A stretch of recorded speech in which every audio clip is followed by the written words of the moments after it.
کہتے ہیں انجینئر صاحب بڑی گستاخی کرتے ہیں، دیکھیں وہ تو بڑی شے تھے بابے. انجینئر صاحب کہتے ہیں شاہی کوئی نہیں، بڑی شے تھے تو دیوبندیوں کے حکیم الامت اشرف تھانوی صاحب بریلویوں کے نزدیک کافر کیوں ہے؟ وڈی شے کیوں نہیں نے؟ ہائے ہائے ہائے ہائے ہائے ہائے. اگر بڑی شے تھے تو احمد بریلوی صاحب دیوبندیوں کے نزدیک مجدد دین بدعت کیوں ہیں؟ شیطانی لشکر کیوں ہیں؟ بابے تو بڑی شے ہوتے ہیں. نہیں اپنے اپنے بابے، اپنے اپنے تو اپنے اپنے نے تو جناب باقی بابے نو تو تسی بھی نہیں مندے، اسی تواڈے نہ من کے کوئی بڑا جرم کر لیا. 99 قتل تو تسی بھی کیتے ہوئے نے. اور پھر آپ کو انہوں نے کہانی کروائی ہوئی تھی، بڑے سے بڑا غوث قطب ابدال، وہ کسی صحابی کے گھوڑے کے قدموں کے خاک کے برابر بھی نہیں. تو یہ کیا کہہ رہے تھے؟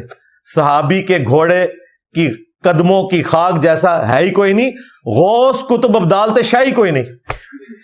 اور تسی گھوڑے اور کھوتیاں تو اور ان کے پاؤں کی خاک سے بدتر سمجھتے ہو غوث قطب ابدال کو.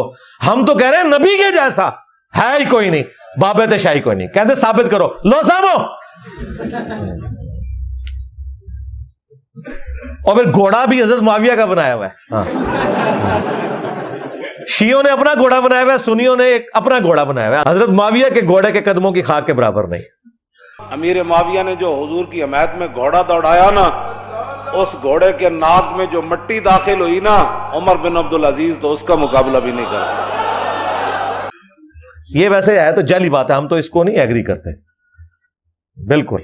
جامعہ ترمذی میں، سنن ابن ماجہ میں حدیث ہے کہ ایک مؤمن کی حرمت اللہ کے نزدیک کعبے سے بھی بڑھ کر ہے. ایک عام مؤمن بھی ایسی حرمت رکھتا ہے جو کعبے سے بڑھ کر ہے.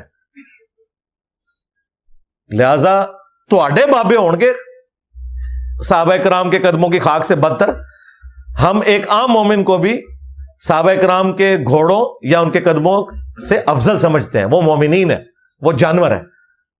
یہ کمپیریزن نہ کروایا کریں. تواڈے کمپیریزن بھی اسی سیدھے کروانے نے آ کے کل میں بھی تواڈے اسی سیدھے کروائے. تو اللہ تعالیٰ نے توحید کو کھول کر اس حوالے سے بیان کیا کہ عیسیٰ ابن مریم کا سٹیٹس کلیئر کر دیا کہ اگرچہ وہ اللہ کے مقرب ترین لوگوں میں سے ہے، وجیہن فی الدنیا والآخرہ ومن المقربین ہے، دنیا اور آخرت میں اللہ تعالیٰ کے حضور وجاہت والے ہیں اور قریبی لوگوں میں ہیں. بغیر باپ کے پیدا ہوئے، معجزہ. مردوں کو زندہ کر دینا، معجزہ. کوڑ کے مریضوں کو شفا دینا اللہ کے اذن سے، معجزہ. اندھوں کو شفا دینا اللہ کے اذن سے، معجزہ.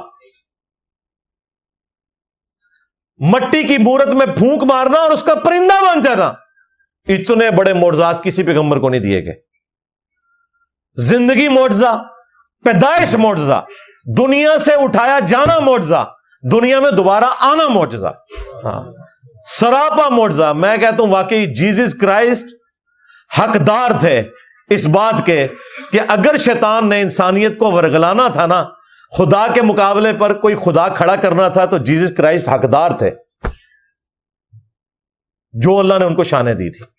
جس طرح میں کہتا ہوں صحابہ کرام میں مولا علی حقدار تھے کہ اگر کوئی غلو کھڑا کرنا تھا نا شیطان نے ورگلا کر، تو سیدنا علی کی ذات کے اوپر کھڑا کیا جا سکتا تھا جو اللہ تعالیٰ نے ان کو شان عطا فرمائی تھی. اسی لیے دیکھیں اللہ کے نبی نے کیا فرمایا، اے علی تم اس امت میں عیسیٰ ابن مریم کی مثل ہو.